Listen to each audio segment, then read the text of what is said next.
Alright guys, finally we get to see the patch 6.2 update this Thursday in Battlefield 5. This is going to be quite a long video. We're going to be looking at the patch notes, looking at all the details, giving you my thoughts along the way, so it's going to be quite a long, mainly a boring one for many, but just to sum it up, for those who are interested, patch 6.2, basically weapons are going to go closer to their original 5.0 damage values, more recoil, accuracy changes, Type 2A is going to be nerfed, so the game should feel a lot fresher. Anyway, if you want to listen in and sit back, relax for all the patch notes, carry on watching the video. So, first things first, they've tweaked the damage values of the Bazooka and the Panzerfaust. The Bazooka now does slightly less damage, especially for poor angle hits, reflecting its role as a long-range sniper weapon. The Panzerfaust now does slightly more damage, especially at poor angles, returning it to the solid all-around reliable anti-tank weapon. The Bazooka now one-hit kills enemy airplanes as well, a much needed change in my opinion. The Lunge Mine now deals the correct amount of damage and is more consistent. I did have a few issues with that myself, so that's a well-needed change. The Lunge Mine no longer causes an unexpected second explosion after it has been selected if the player had previously used it.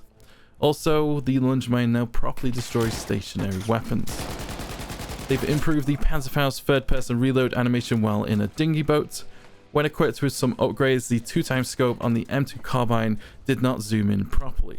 This has been fixed. Flamethrowers can no longer be fired when the reload animation plays, if the player also uses a pouch at the same time. Emblems no longer clip when applied to the M2 carbine.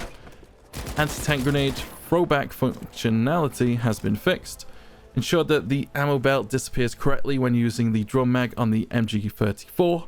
Reduced wind impact on smoke emitted by smoke grenades and other smoke screens. Gadgets no longer float in the air when switched in the game world. Fixed an issue with the bolt action animation for the Boys AT rifle. Fixed a LOD issue with the M1918A2 on its bipod leg.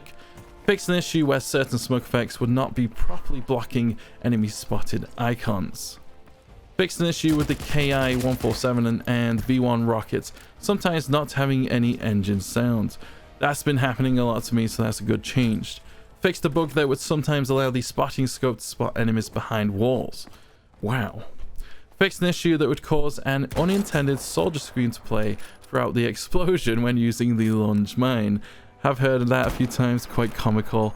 Fixed an issue that would cause reloads not to count if the player healed during the reload animation.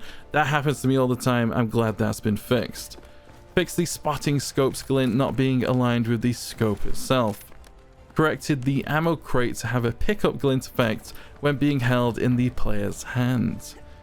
Corrected the Bazooka's in-world pickup model to be the Bazooka and not another rocket launcher. Vehicle changes. The universal carrier can no longer be disabled as it has no self-repair functionality, which used to make it a frustrating transport vehicle. The towable stationary 40mm AA no longer explodes when hitched to the Churchill tanks.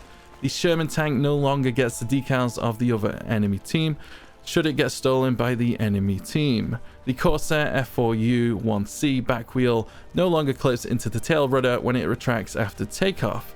The Dinger Boat seat UI now matches the physical location of the players in the boat when seated.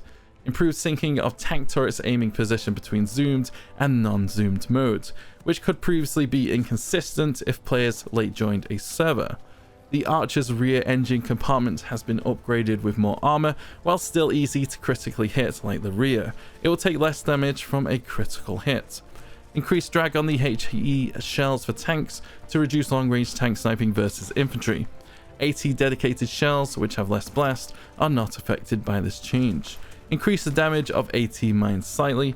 Increase the ammo count of shotgun type rounds for tanks, except for AA tanks. Adjusted the Calio rockets to fire from a more central set of rocket tubes in order to take more accurate shots.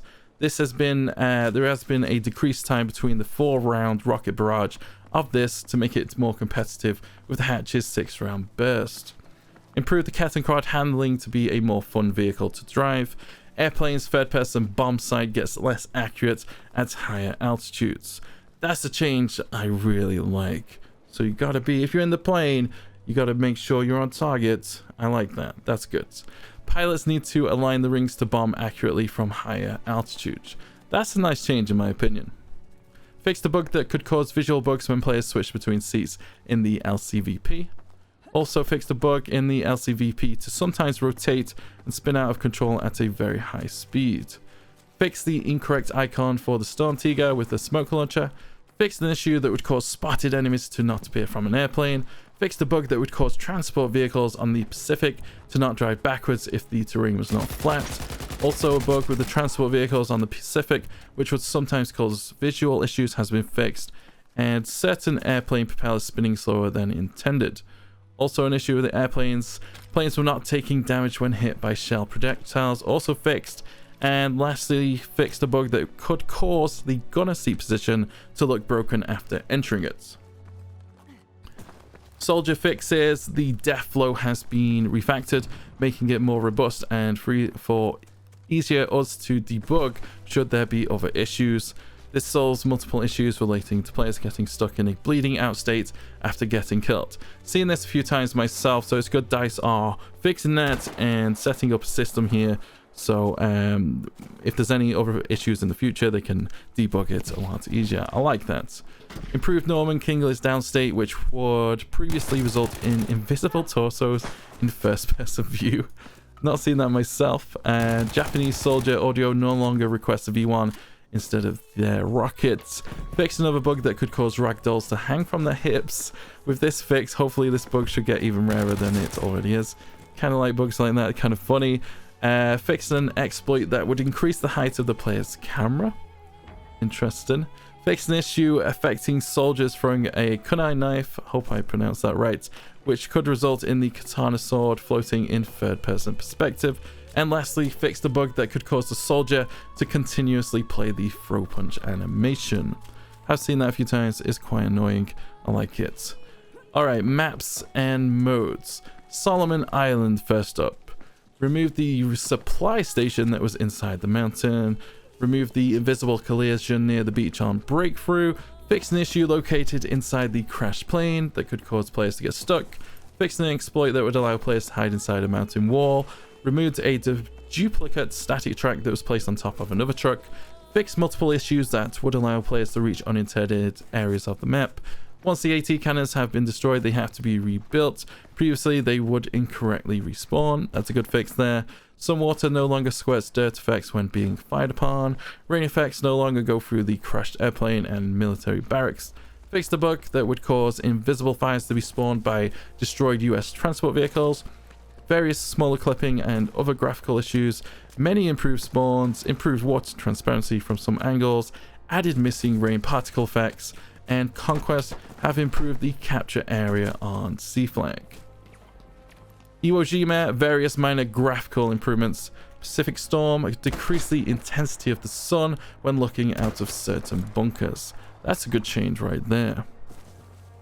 Onto Wake Island's breakthrough, improve the locations of the AT turrets in Sector 2 to make them more useful, and also move the AA turret in Sector 4.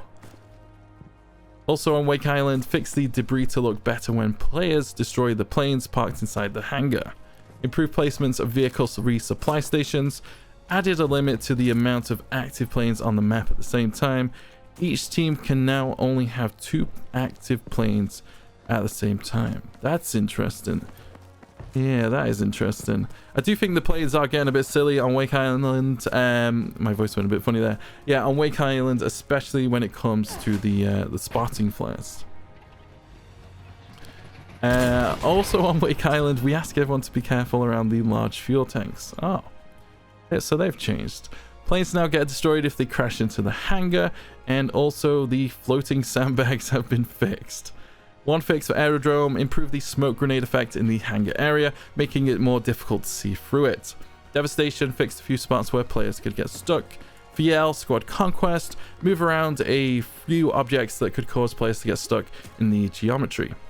2 fixes for Hamada, craters on the runway no longer hinders planes from taking off as they are now only visual and not physical alterations of the terrain. Armada, the Sandstorm has a smoother transition loop when it's running at a maximum effect. Marita fixed an exploit that could be used by players for an unfair advantage. Narvik Frontlines fixed a floating supply station and improved the combat area a little bit. Twisted Steel Conquest removed the duplicate medical supply station and replaced it with an ammo station. Breakthrough fixed breakthrough retreat icons in vehicles, simple fix that one. Outpost, players that died near constructed towers could not be revived. This is now fixed. Spectator mode fixes fixed third person direct to camera, not automatically moving back to its original position after colliding with objects.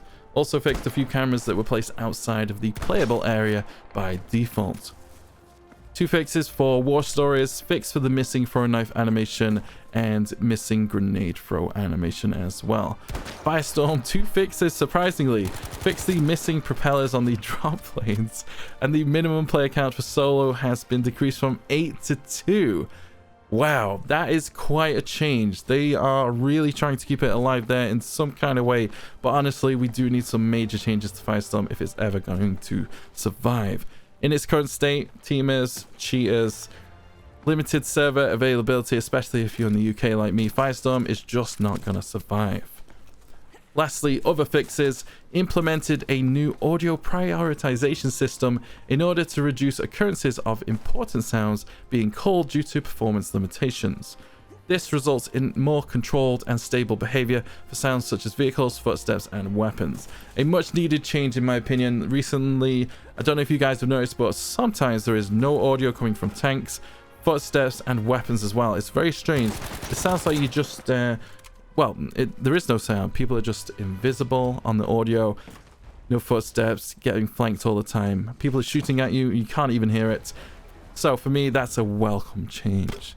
Players can now join their friends that are playing on community servers through the social menu. Added slightly more weight to most close range weapon firing sounds, excluding SMGs and pistols. The difference is most prominent in stereo. So you might want to give stereo a go now. Added a new option in the audio menu to change the hit indicator sounds between the current, default, and original BF5 release. Honestly, I'm going to stick with the new ones. Added a potential fix for players ending up in the wrong region when matchmaking. Added back the claim all button in the armory that was vanished. The ammo and seat UI no longer overlap when players are in Pacific vehicle passenger seats and when playing in 4K resolution. Improve the M2 carbine icon to better represent the weapon visually. If in an airplane, spotted enemies are not in line of sight of the player, behind a wall for example, they will now show with a different icon in the world, an outline instead of a full diamond. That's an interesting one. Yeah, I like that. Honestly, I'm not a big fan of spotting in this game, but anything that reduces its effectiveness in some ways, I kind of like. Also, getting multiple headshot kills in quick succession now stacks the headshot kill icons instead of showing them one by one. The progression of the self-start in 1906 has been fixed. The game now automatically moves the selector to the previous vehicle that the player had selected in the vehicle deploy menu. Map icons for supply stations are now shown if players can build or repair them. Zoom settings for the minimap are now saved between lives. Fixed the bug that would cause players to get stuck on the deploy screen that could trigger if they change squads while still being alive. Also fixed typos in the side description. Fixed the description of the map 38 Mastery 6 assignment. And there is also stability and performance fixes. A crash fix that could occur when using the Russian language. A crash fix that could occur if the player played the game for more than 5 hours in one go. And also there is a fix for PlayStation 4 users that was causing random black squares to show in the game world. That's pretty much it. Those are all the changes. I can't wait to test them out.